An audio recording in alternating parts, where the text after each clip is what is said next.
The helicopter cut through the gray morning sky, low over the rolling training grounds, its rotor wash bending the tall grass below like waves under pressure. Inside, Rebecca Moore sat in silence, one hand resting on a worn field notebook that had seen better years. The leather cover was softened at the edges, creased from years of being opened in dust, rain, and exhaustion. 47. She didn't say the number out loud, but she felt it anyway. Not as something dramatic, just a quiet awareness, like a weight you carry without noticing until you stop moving. Below, the base came into view. Barracks aligned with sharp precision, training fields marked with new digital panels, drones moving in lazy patrol arcs above designated zones. Everything looked familiar and unfamiliar at the same time. The structure was the same. The rhythm wasn't. The helicopter touched down. Rebecca stepped out first, boots hitting packed ground. A few soldiers nearby turned their heads. Some stood straighter when they saw her uniform. Others just watched briefly before returning to their tasks, as if trying to place her in the system of ranks and roles they already understood. A young sergeant approached. "Major Moore?" he asked, though his tone suggested he already knew the answer. "Just Rebecca here," she replied automatically, then corrected herself with a faint nod. "At least for today." He hesitated, then led her toward the command building. Inside, the air was cooler, filled with the steady hum of equipment and distant radio chatter. Screens lined the walls showing training maps, live drone feeds, and unit readiness statuses. Everything was faster than she remembered. Cleaner, more data, less silence. And silence had always been part of how she understood the battlefield. At the center of the room stood Captain Daniel Harper, late 30s, clean posture, controlled voice. The kind of officer who had grown up with simulation systems instead of sand and uncertainty. "Major Moore," he said, stepping forward with respect that was official but measured. "We appreciate you coming in on short notice." "I wasn't sure I should," Rebecca said honestly. "That's exactly why I insisted." A few nearby officers glanced up from their screens. That caught her attention more than she expected. Harper gestured toward a table covered with layered digital terrain maps. "We're preparing an operation against a fortified enemy position in Sector Ridge 9. 2 objectives, observation post and supply relay. Intelligence suggests moderate resistance." Rebecca studied the map without touching it at first. Her eyes moved slowly, not over the graphics, but through them, as if trying to see what wasn't being shown. "Moderate," she repeated. "Yes," Harper said. She finally reached out, rotating the display slightly. "When was this last updated?" 36 hours ago." Rebecca didn't answer immediately. That was already too long in terrain like this. Young officers around the table shifted subtly. She could feel it, curiosity mixed with a quiet skepticism.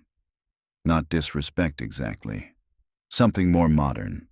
A belief that experience was valuable, but not always necessary. She had seen that look before, years ago, just in different uniforms. Harper continued. "We need your input on coordination. The plan is already in motion. We're refining execution details." Rebecca's gaze lingered on a narrow ridge line marked in red. Too clean, too simple. "This plan assumes they stay where you think they are," she said. One of the junior officers spoke up. "Satellite confirms." "Satellites confirm what they can see," she interrupted gently, not raising her voice. "Not what they miss." Silence followed, brief but noticeable. Harper didn't challenge her. He just observed her expression. Rebecca stepped back from the table. "I'm not sure you need me here," she said. That was not modesty. It was assessment. A pause stretched between them. Then Harper spoke more quietly. "We do." She looked at him, waiting. He continued. "Because I don't trust this plan the way I should. And because if I'm wrong, I want someone here who's seen what wrong actually looks like when people are still inside it." That landed differently. Rebecca's expression softened slightly, but her uncertainty didn't disappear. She glanced again at the map, then at the faces around her. Young, capable, trained, but still leaning heavily on certainty that war rarely provided. "I'm not here to take over," she said. "No one is asking you to," Harper replied. A beat passed. Then she exhaled slowly. "I can advise. That's it." "That's enough," he said. They moved her into the planning cycle within the hour. Rebecca stood at the edge of the operation room as teams rotated through briefings. Tactical simulations ran repeatedly on large screens, showing ideal movement paths through the ridge. Every version ended with success: clean insertion, controlled engagement, extraction with minimal resistance. Too clean. She watched it all without interrupting at first. She let them speak, present, justify. Then she started asking questions. "What happens when your left flank loses communication for 90 seconds? "We reroute through secondary channel," someone answered. "And if that channel is already saturated?" A pause. "We haven't simulated that failure chain." Rebecca nodded once. Not approval, recognition. This was the difference she had come back to see. Not incompetence, assumption. Hours passed like that. Small adjustments suggested, minor corrections challenged, each one met with either acceptance or polite resistance. No hostility, just the quiet friction between experience and systemized planning.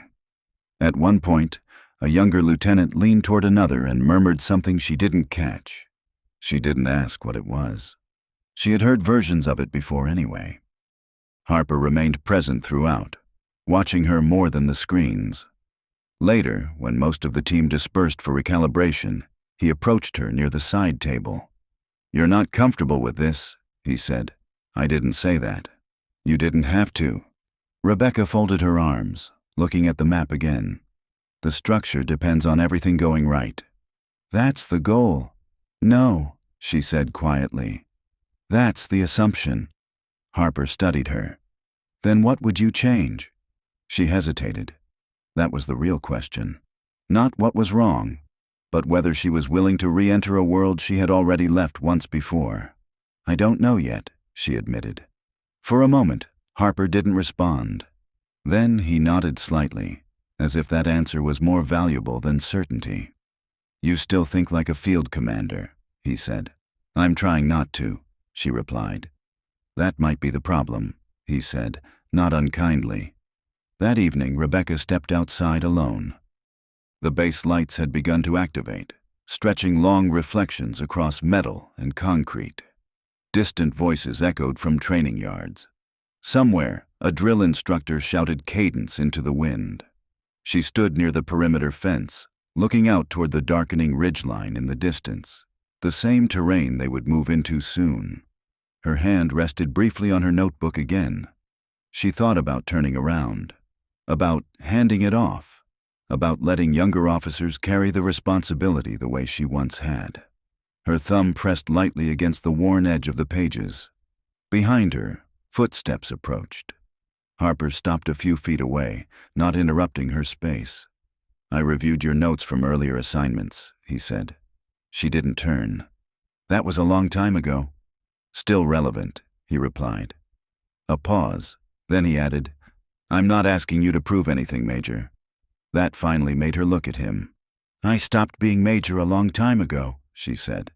Harper met her gaze. "Not in the places that matter tomorrow." The wind moved through the fence line, carrying distant engine noise from the motor pool. Rebecca looked back toward the ridge. She didn't answer immediately. But she didn't walk away either.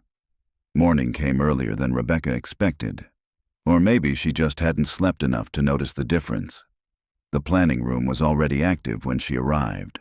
Coffee cups stacked near terminals, half-finished briefings still displayed on screens, officers rotating through updates like they were pieces in a machine that never paused.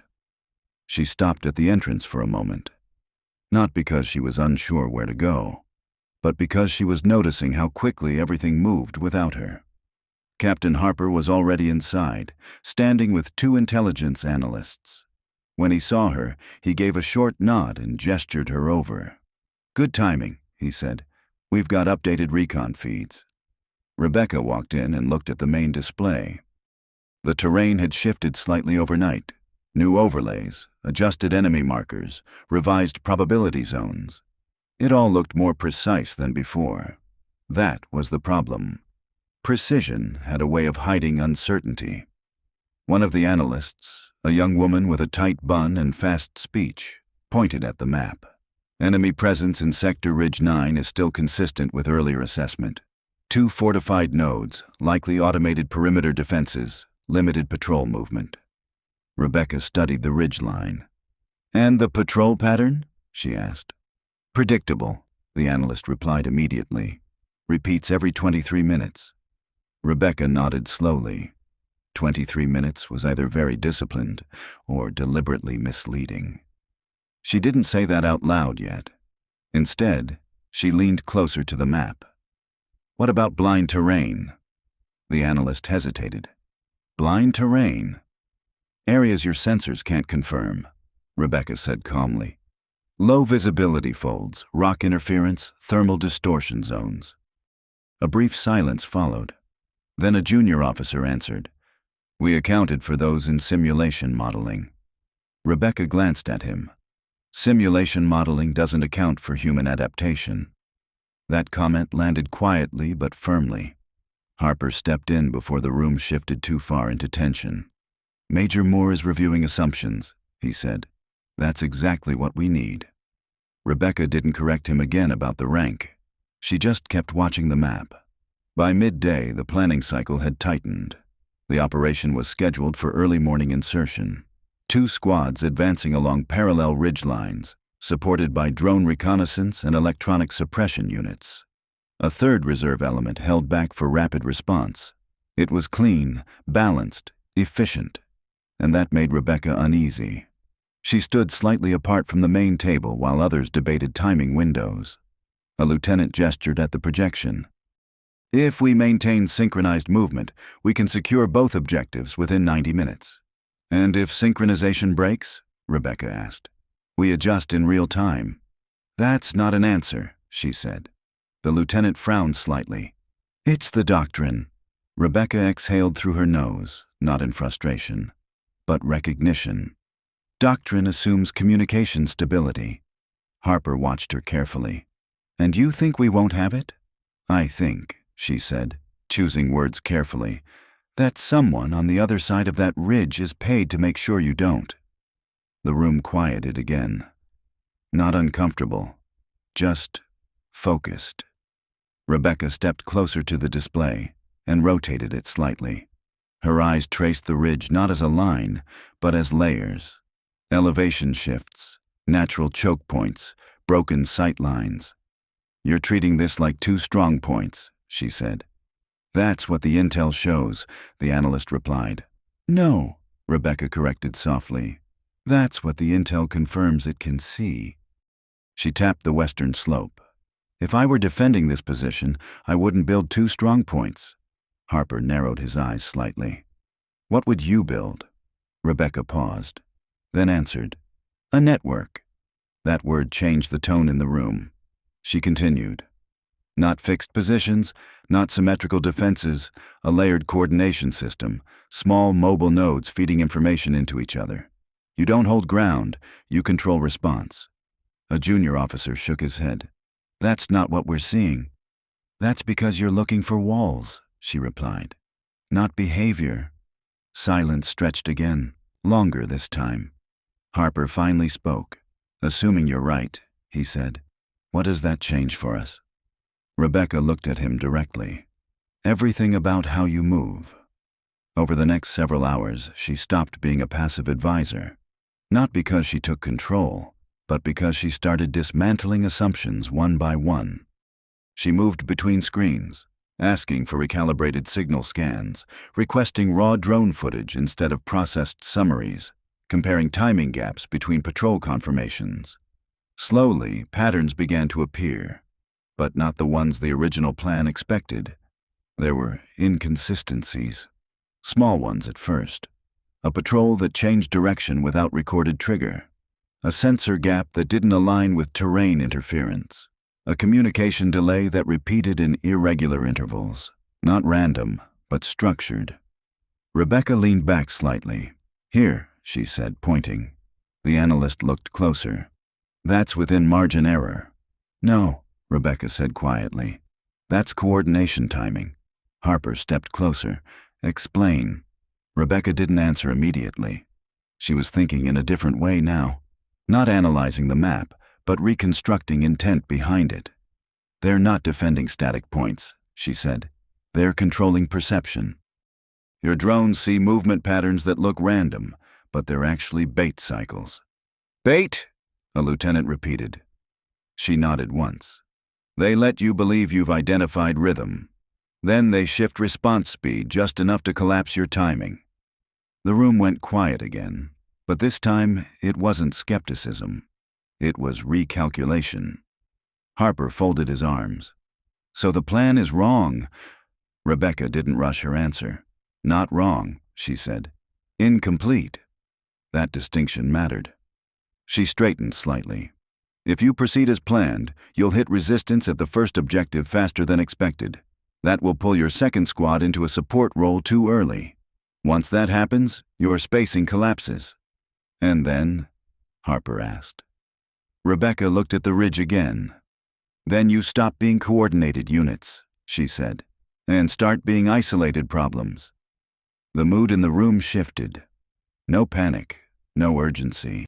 Just the quiet realization that certainty had been replaced with something more fragile. Harper turned to the team. "Pause final confirmation," he ordered. "We reassess insertion structure."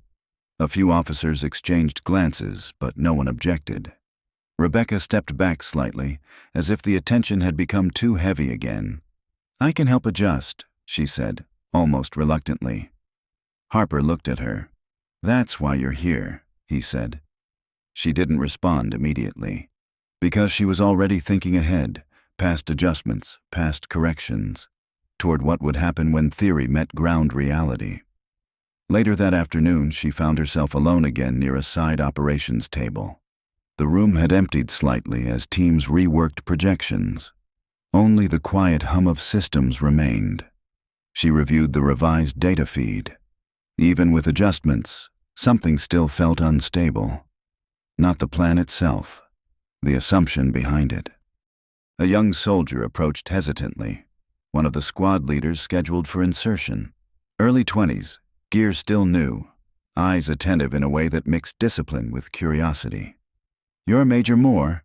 he asked. She glanced up. "Rebecca is fine." He nodded.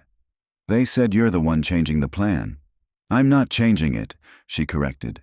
"I'm trying to keep it from failing." That made him pause. He looked down at the map. "People say you've been in worse." Rebecca didn't answer immediately, because worse wasn't the right word.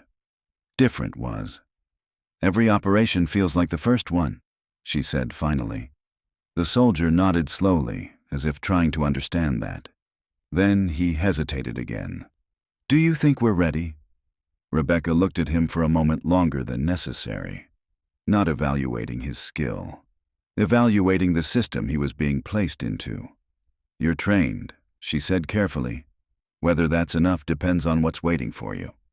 He didn't fully understand that answer, but he respected it anyway. That evening, Harper joined her outside the planning building again. The wind was stronger now, moving across the open ground in steady waves. "We've restructured insertion timing," he said. Rebecca nodded slightly. "Good." A pause, then he added, "You're not sleeping much." "I've done worse," she replied automatically. Harper gave a faint, tired smile. "That phrase keeps coming up around you." She looked toward the ridge. "Because people think experience is about what you've survived," she said. "It's really about what you noticed before it happened." Harper followed her gaze. "And what are you noticing now?" Rebecca didn't answer right away, because what she was noticing wasn't a problem yet. It was a possibility. And in her experience, those were often the same thing, just separated by timing. The insertion began under a sky that looked too calm for what was about to happen. Rebecca stood inside the command coordination shelter, half a kilometer behind the forward line. The structure was temporary. reinforced canvas over a steel frame, packed with comms equipment and portable displays. Outside, the wind moved dust across the ground in thin sheets, like something brushing the surface of a larger, unseen pressure. Inside, everything was controlled. At least, it was supposed to be. Squad 1 moving into Phase Line Alpha, a voice reported over the channel. Rebecca watched the tracking markers on the map shift forward in synchronized motion. 2 squads advancing along staggered ridge lines, reserve unit holding position. Drone coverage was stable, signal strength strong. Harper stood near the central display, arms folded, eyes fixed. "Maintain spacing," he said into the comms. "No deviation unless confirmed." "Copy," came the response. For the first 10 minutes, everything held. Then the ridge answered back. It started as a flicker on the northern drone feed. Brief interference, like the image was blinking. A second later, the feed stabilized again. Rebecca noticed it immediately. Her eyes narrowed slightly. "That wasn't terrain interference," she said quietly. An analyst glanced at her. "Could be atmospheric distortion." Rebecca didn't respond, because atmospheric distortion didn't repeat in rhythm. On the map, Squad 2 began to slow slightly as they entered a narrow incline. "Maintain pace," Harper ordered. Then the comms crackled. A sharp burst of static cut through Squad 2's channel. Then silence. Rebecca stepped forward. "Repeat last transmission," she said. Nothing. Harper's posture changed immediately. "Squad 2, respond." Still nothing. The room shifted in temperature. Not physically, but emotionally. The kind of shift that happens when systems stop behaving like systems. Then the voice came back, breathing first, then clipped words. "Contact, multiple directions, visibility compromised." A loud burst cut the transmission. Rebecca's hand tightened slightly at her side. "Show me their last confirmed position," she said. The analyst pulled up the feed. Squad 2 was no longer moving forward. They were pinned, not at a strong point, at a slope. Rebecca leaned in closer. "That's not a defensive line," she said. Harper looked at her sharply. "Explain." She didn't hesitate now. "That's a funnel." Within minutes, the situation degraded further. Squad 1 reported unexpected resistance earlier than projected. Small arms pressure from elevated positions that hadn't been marked on any confirmed intel layer. Not heavy fire, controlled fire, measured, like someone was testing response speed rather than trying to stop movement outright. Rebecca stared at the shifting icons. "They're not engaging to win yet," she said. "They're measuring you." A lieutenant looked at her. "Measuring what?" "How fast you adapt," she replied. Another burst of static hit the channel. Squad 2 again. "Pinned. Need extraction corridor. Movement blocked." Harper stepped forward. "Reserve unit. Prepare forward support." Rebecca raised her voice slightly for the first time. "Don't send them yet." Harper turned to her. "We can't leave them exposed. If you send them now," she said firmly, "you'll collapse all 3 positions into the same engagement zone." A pause. Harper hesitated, but only briefly. "Hold reserve," he ordered. The tension in the room tightened further. Rebecca's gaze stayed on the map. She could see it now. Not just positions. Behavior. The enemy wasn't reacting to their advance. They were shaping it. Squad 1's movement began to deviate slightly, adjusting to avoid perceived threats. That small adjustment caused spacing to widen. That widening exposed Squad 2 even more. A chain reaction in motion. Rebecca exhaled slowly. "This is coordinated timing," she said again, more certain now. "They're pulling your rhythm apart." Harper looked at her. "Can we stabilize it?" "Yes," she said, "but not the way you planned." The channel crackled again, this time more urgent. Squad 2 leader reporting casualties. Need support now. Repeat. Immediate support. Rebecca stepped closer to the comm station. "Put me on their channel," she said. The analyst hesitated. Harper nodded once. The line opened. For a moment, all Rebecca could hear was breathing, movement, distant pressure. Then a voice. Young, strained, controlled, but slipping. "We can't hold this position," the squad leader said. "They're cutting us off from the ridge exit." Rebecca closed her eyes briefly, not in frustration, but in mapping the terrain in her head. "Listen to me," she said calmly. "Don't push forward. Don't retreat straight back." A pause. "Who is this?" the voice asked. "Someone who doesn't want you to die on that slope," she replied. Harper watched her but didn't interrupt. Rebecca continued. "You're in a funnel. The fastest road out is not behind you. It's lateral, west edge. But you only move in short bursts. 10 seconds movement, 20 seconds still." Static crackled again. "That's suicide," the squad leader said. "It's discipline," she corrected. "Move only when they shift fire focus. You're not outrunning them. You're slipping their timing." Another pause. Then, "Understood." The channel cut. Rebecca turned back to the map. "Now we stabilize Squad 1, she said. But stabilization was already slipping. Squad 1 had advanced into a secondary engagement zone earlier than expected. Their drone cover was partially disrupted. Not destroyed, redirected. The feed showed subtle signal interference patterns that mirrored movement, almost like response anticipation. Rebecca's eyes sharpened. "They've mapped our drone behavior," she said. Harper looked at her. "Can they do that?" "They already did," she replied.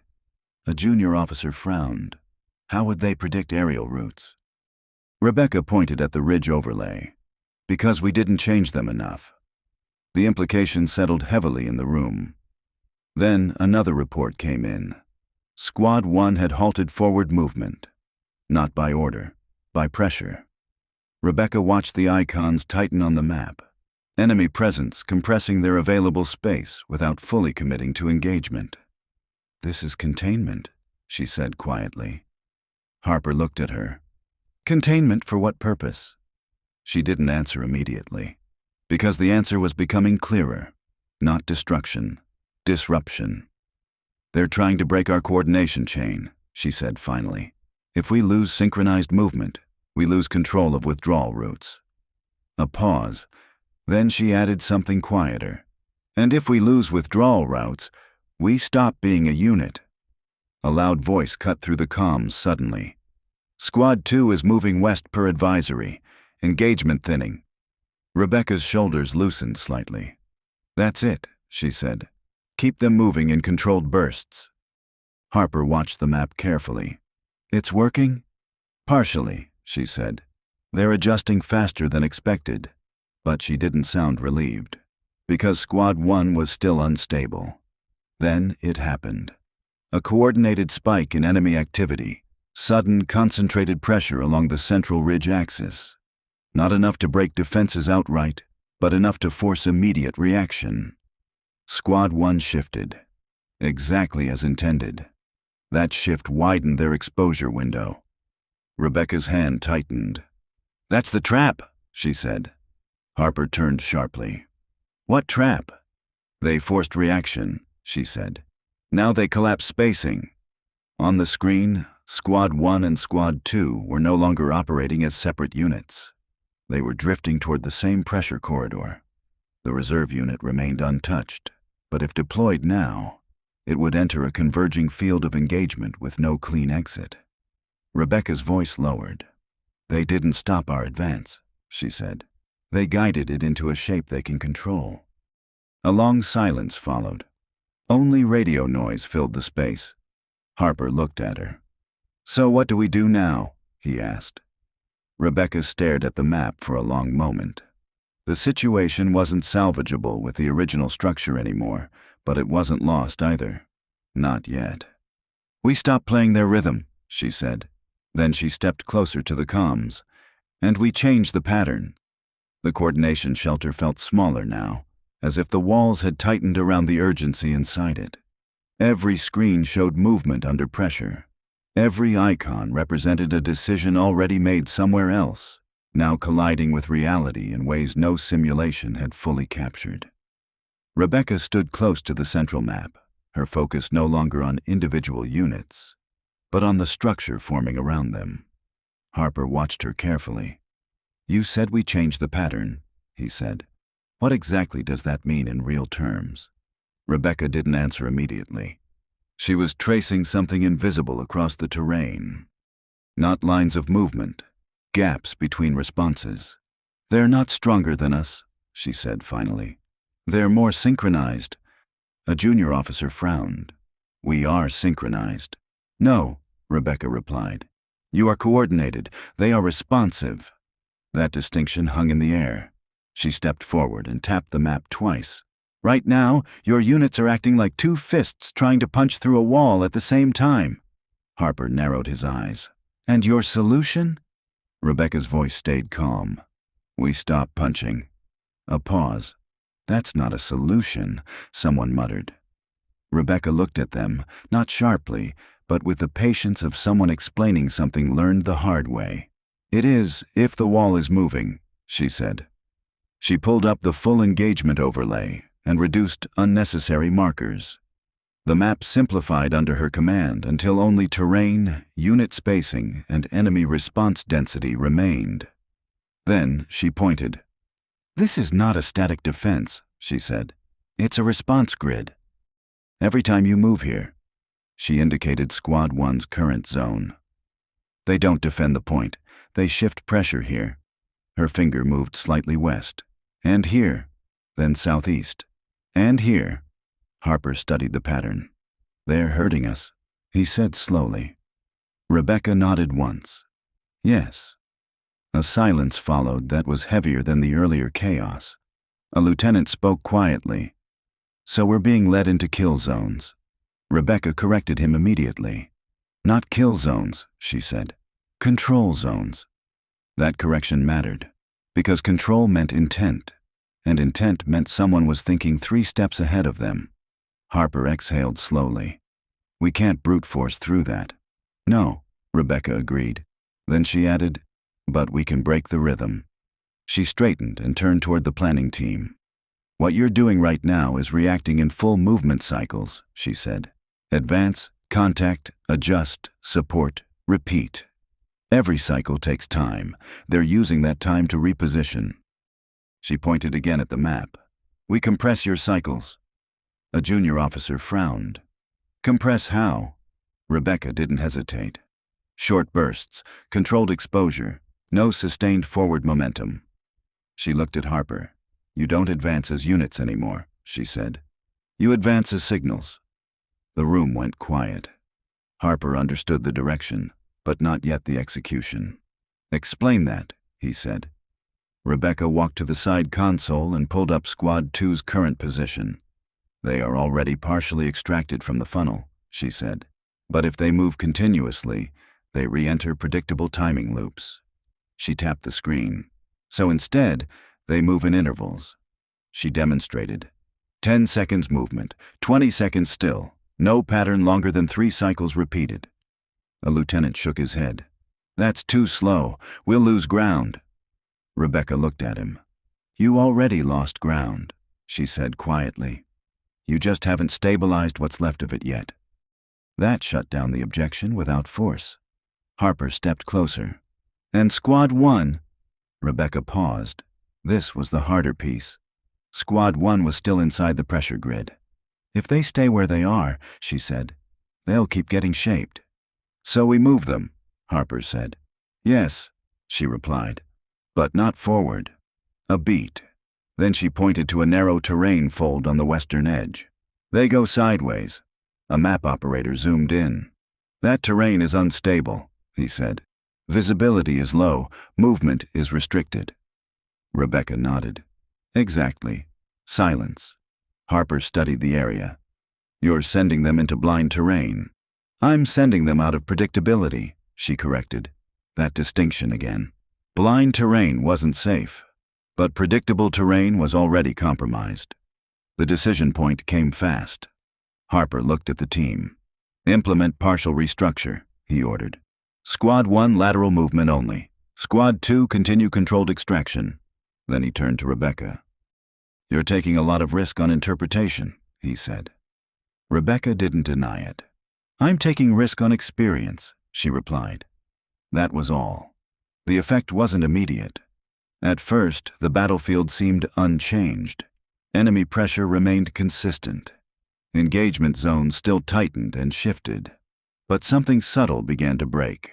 Squad 1 stopped advancing in predictable arcs. Instead, they moved in short lateral pulses, disappearing into terrain folds before enemy response could fully lock in. Squad 2, following controlled intervals, began stabilizing their extraction path. The funnel that had formed earlier started to lose coherence, not collapse. Disruption. Harper noticed it first. "They're losing targeting consistency," he said. Rebecca nodded. "Because we stopped giving them full movement profiles." A junior officer looked up. "So we're harder to track?" "No," Rebecca corrected. "We're harder to complete." Then came the first real shift. Enemy pressure that had been tightly coordinated along the central axis began to fragment. Not retreat, but reallocation. Response units were adjusting faster, but without the same cohesion they had earlier. Rebecca watched carefully. "This is the weak point," she said quietly. Harper turned. "Where?" she pointed.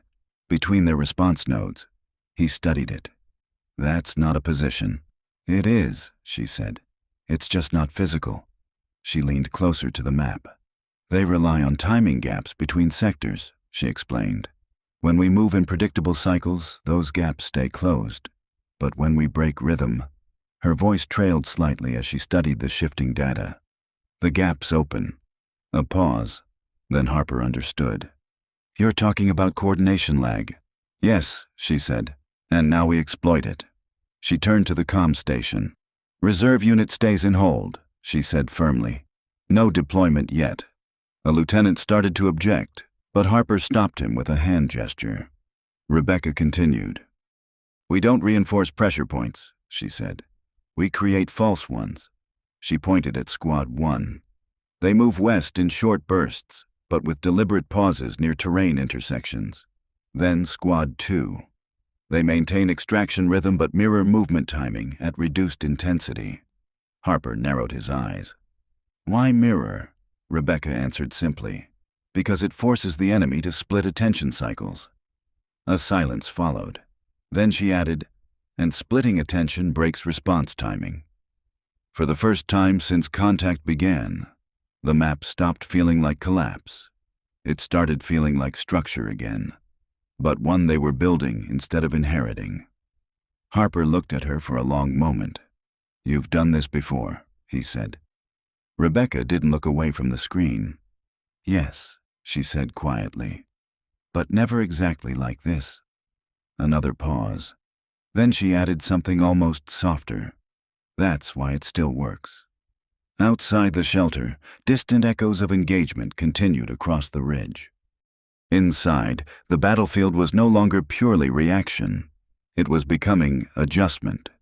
And adjustment, Rebecca knew, was the first step toward control. Dawn arrived with a pale, washed-out light, spreading across the ridge like a slow revelation. The wind had not changed, but the atmosphere around the command shelter had. Inside, the screens no longer showed fragmentation. They showed convergence. Rebecca stood at the central map without speaking for a while. Her hands were relaxed now, but her attention wasn't. Every movement on the display still mattered, but it no longer carried the same chaos from earlier in the night. Harper stepped beside her. "Squad 1 has stabilized lateral movement," he said. "Squad 2 is clear of the funnel. Reserve unit remains uncommitted." Rebecca nodded once. "And enemy response?" "Fragmented," an analyst confirmed. "No unified coordination pattern detected in the last 20 minutes. That was the turning point. Not dramatic, not loud. Just absence of structure where structure had existed before. Rebecca studied the map a little longer. "They're still there," she said quietly. "Yes," Harper replied, "but they're reacting instead of directing." That distinction mattered more than victory reports. The final phase began without ceremony. There was no sudden push, no sweeping charge, just controlled movement tightening into deliberate positioning. Squad 1 used the western terrain folds exactly as Rebecca had outlined. Short bursts of movement, disappearing into elevation shifts that broke visual continuity. Enemy tracking systems, still attempting to rebuild rhythm, lagged behind each reposition. Squad 2 completed their extraction arc, then pivoted into a supporting angle, instead of retreating fully, maintaining pressure without overcommitting. The battlefield stopped behaving like a trap. It started behaving like a map that could be rewritten. Harper finally gave the order. Reserve unit, advance on objective relay. This time, Rebecca didn't object, because now there was space. The final engagement was shorter than expected. Not easier, just deprived of coordination. Enemy positions that had once functioned as a system were now isolated reactions. One node engaged too early, another too late. Communication lag turned into structural weakness. Rebecca watched it unfold with a steady focus. "This is what happens when timing collapses," she said. Harper glanced at her. "And they can't recover it. Not fast enough," she replied. "Not under pressure." A pause. Then she added, almost quietly, "They built everything around rhythm. Once it breaks, everything else becomes guesswork." When the objective finally fell, there was no celebration inside the shelter, just confirmation reports. Objective relay secured. Observation post neutralized. Enemy withdrawal confirmed across all active sectors. A few officers exhaled in relief, but no one spoke loudly. The energy in the room felt like something that had been held underwater for too long and finally surfaced. Harper turned off the main display. For a moment, the room was only soundless equipment and breathing. Then he looked at Rebecca. "That wasn't the original plan," he said. "No," she replied. A pause. "It wasn't supposed to survive contact," he added. Rebecca almost allowed a faint, tired expression to surface. "Plans rarely do," she said. Later, the unit gathered outside. The ridge was quiet now. Smoke from distant impacts had already thinned into the sky. Medical teams moved between positions. Engineers began marking secured zones. Rebecca stood slightly apart from the main group at first, watching the soldiers regroup. Young faces, tired eyes. Some still processing what had happened. Others already shifting back into discipline mode because that was what kept everything stable. Harper approached her again. "You kept this from becoming a loss," he said. Rebecca shook her head slightly. "I kept it from becoming predictable," she replied. He studied her for a moment. "That's not something they teach in simulations?" "No," she said, "because simulations assume you know what the enemy is trying to be." The formal debrief was brief. Efficient, recorded, stored. But what happened afterward wasn't on any report. The unit assembled in formation near the edge of the secured zone, not for ceremony but for movement clearance and final accounting before redeployment. Harper stepped forward. "Today's operation succeeded," he said, "but not according to initial structure. Adjustments made in the field prevented catastrophic breakdown of coordination and preserved unit integrity." A pause. Then he continued. "That adjustment came from experience we didn't build into the plan." His eyes shifted slightly. Major Rebecca Moore. Rebecca didn't react outwardly. She had never liked moments like this. But she stepped forward anyway. The formation parted as she walked through. Not a dramatic gesture. Not a staged tribute. Just soldiers shifting slightly to create space. An improvised corridor formed naturally at first, then intentionally, as more of them understood what was happening. No one ordered it. It happened because they chose it. Rebecca walked slowly through it.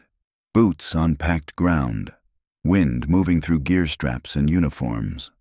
A quietness that felt heavier than the battle noise from hours earlier.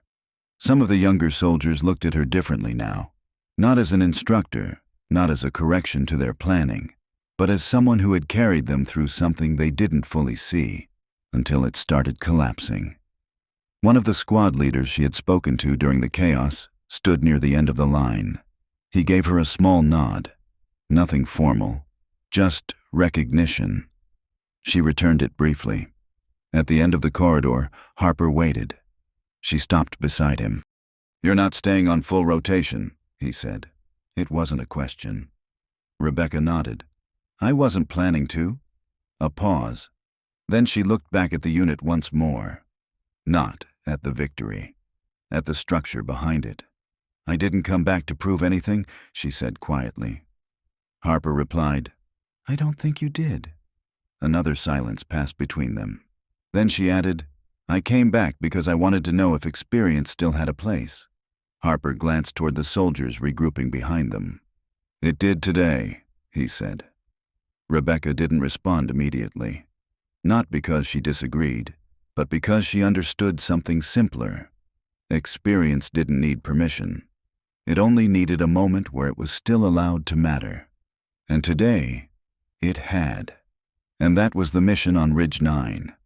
It didn't end with noise or celebration, but with quiet confirmation that experience still matters when plans fall apart and pressure takes over.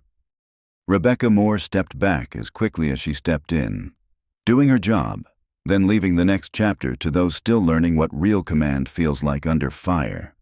For the unit, it became a lesson they wouldn't forget. For her, it was simply another reminder that leadership isn't about age or rank, but timing and judgment when everything starts to break. Thank you for watching to the end. If you enjoyed the story, don't forget to like and subscribe for more. See you soon.